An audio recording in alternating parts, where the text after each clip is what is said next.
Welcome everyone to Until the Whistle Blows. I'm your host Jonathan Jones. I'm Jackson Todd. And today we're going to be talking about sports. Now to kick off episode 4 of Until the Whistle Blows. Last episode we were talking about the Super Bowl and we went over all things pregame Super Bowl, and now we have the results. The results of the Super Bowl. You have the Los Angeles Rams beating the Cincinnati Bengals 23-20, and they are the Super Bowl 56 champions. Here is a quick review of the Super Bowl. You had Matthew Stafford throwing for 283 yards and had 3 passing touchdowns, while Joe Burrow threw for 263 yards and had 1 passing touchdown. Neither running back Mixon or Akers ran over 100 yards, nor did they get a rushing touchdown. The Bengals secondary pulled away with 2 interceptions, and the Bengals O-line collapsed, allowing 7 sacks by the Rams defense. And finally, wide receiver Cooper Kupp got MVP because of his 2 receiving touchdowns along with his game-winning catch.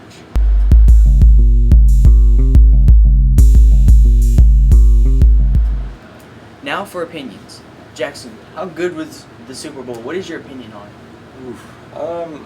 If I had to rank it between every single Super Bowl in history, I wouldn't rank it too high, but I'd have to say it was pretty good, but it wasn't like insanely great like a Patriots Falcons comeback.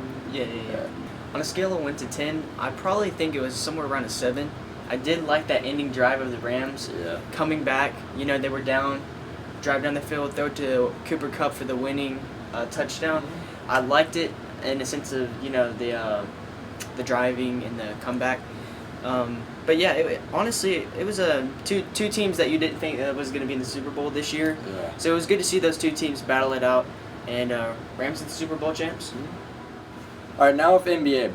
First, the Western Conference is producing top-ranked teams, including the number 3 Memphis Grizzlies, number 2 Golden State Warriors, and the number 1 Phoenix Suns. What do I mean by top-ranked? The Memphis Grizzlies are the leader in rebounds a game, blocks a game, and steals a game. And then Chris Paul leads the NBA in assists per game, and Steph Curry leads in the most three-pointers made in the league. And now, the Phoenix Suns have an impressive record of 51-13.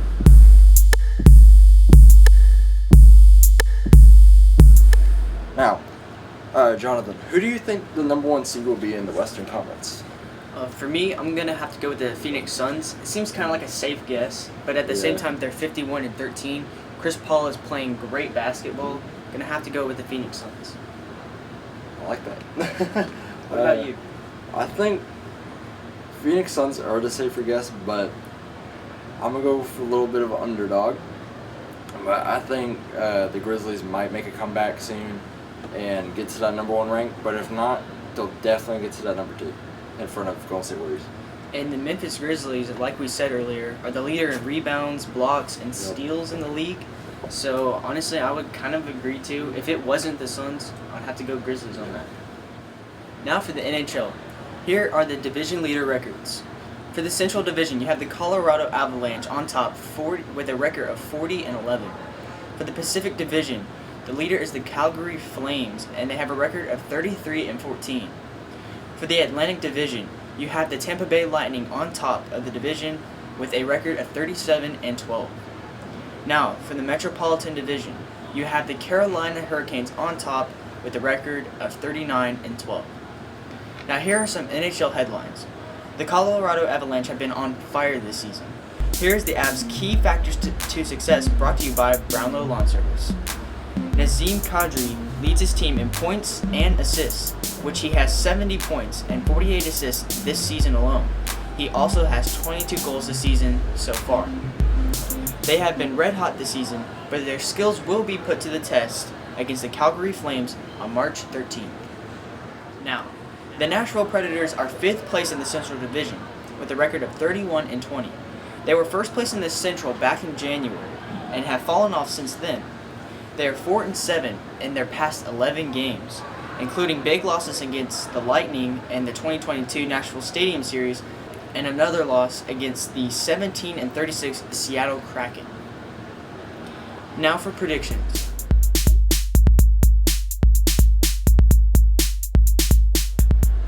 Now, Jackson, will the Preds bounce back? Can they make it to the playoffs? I believe so. Being from Tennessee, I really want the Preds to come back. Just seeing them back there again will be really amazing. And also with a little bit of Ducks in the playoffs will be fun too. The Ducks. But the Preds though, I could see them coming back and hopefully getting a Stanley Cup.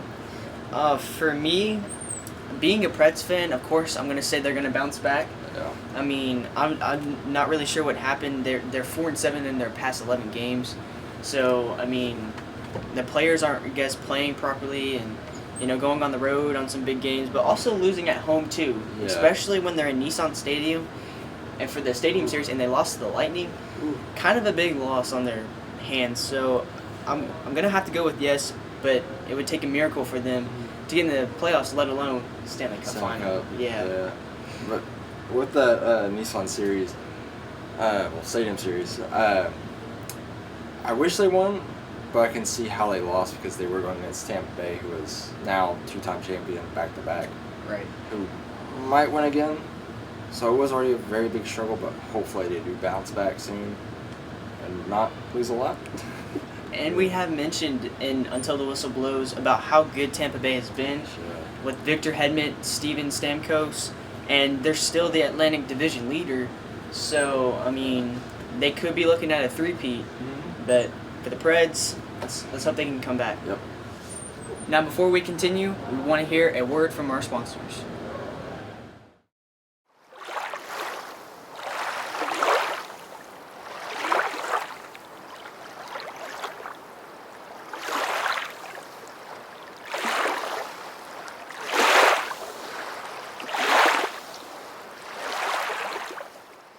This is American Auto Care, a family-owned mechanic shop down in Nashville, Tennessee.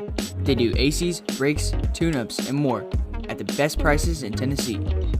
They're an A-plus BBB accredited business, and they've been serving the Nashville area for over 25 years, meaning they know what they're doing.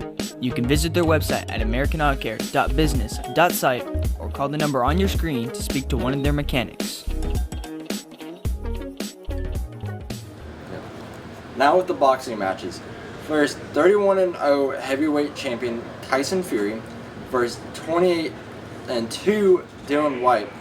This will take place on Saturday, April 23rd, 2022. Fury says he will retire after this fight. Also, a welterweight unification battle will be held on April 16th, 2022 between 27-0 Errol Spence Jr. and 27-4 Y. Ugis. For 3 welterweight belts will be on the line. The 41-1 Gennady Golovkin, or Triple G, will fight Rai Murata on Saturday, April 9th, 2022 in Japan. And also, Alvarez will step up in weight class from super middleweight to light heavyweight to face the 19-0 Dimitri Bivol. Canelo has 57 wins, 2 draws, and only 1 loss. It will be the undisputed 4-time super middleweight champ Canelo Alvarez versus the light heavyweight champion Dimitri Bivol, and the two will fight on May 7th, 2022.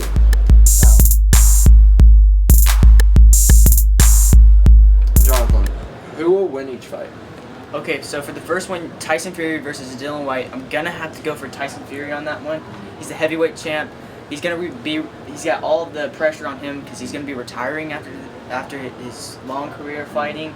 I'm gonna have to go with Tyson Fury on that one. For the second one, Errol Spence Jr. versus Yordenis Ugis. We saw Yordenis beat Manny Pacquiao not too long ago. So Errol Spence Jr. was supposed to fight that fight. He was the substitute. So it'd be interesting to see how that plays out. But I'm going to have to go with Errol Spence Jr., 27-0. Let's give him a chance. Now, for Triple G's fight, I'm going to have to go with Triple G. I just feel like he can bring it to Japan, get a knockout possibly. So I'm going to have to go with him. Also, finally, Canelo Alvarez versus Dimitri Bivol.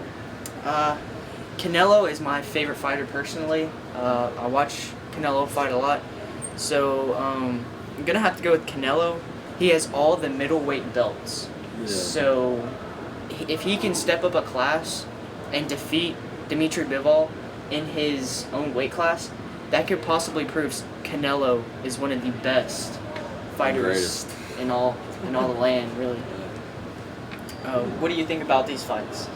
For the first fight, I think Tyson Fury's gonna win. Then the second, I think I'm going more towards Ugas. I just feel like he's gonna put on a better show and win. And then for the third, I also got Triple G. Hopefully, he can get a early knockout in Japan, maybe second to fourth round. Maybe. And then for the fourth and final fight, I really want Canelo to win. I've watched him fight before, and every time I love how technical he is with his moves and everything, and very good. Yeah. Alright, thanks everyone for watching Until the Whistle Blows. Make sure you subscribe to the channel to be able to get more content, all sorts of sports news, and all that. I'm your host, Jonathan Jones, I'm Jackson Todd. and we'll see you in 2 weeks.